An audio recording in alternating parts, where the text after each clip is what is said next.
Hello guys, today I want to show you how to add Google Maps location to your Microsoft PowerPoint presentation.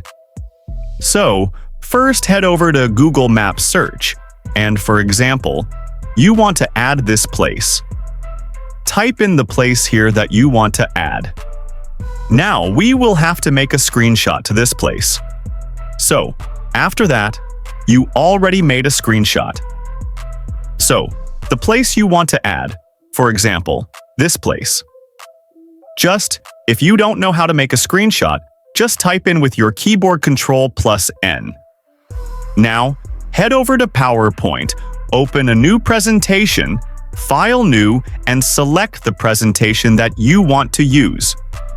Next, head over to create a new presentation page, and now head over to your photo of the place you want to add, and just copy and paste it here. For example, you want to add the location. Just paste the location screenshot here, and that's it, guys. If you found this video helpful, don't forget to like and subscribe and leave a comment.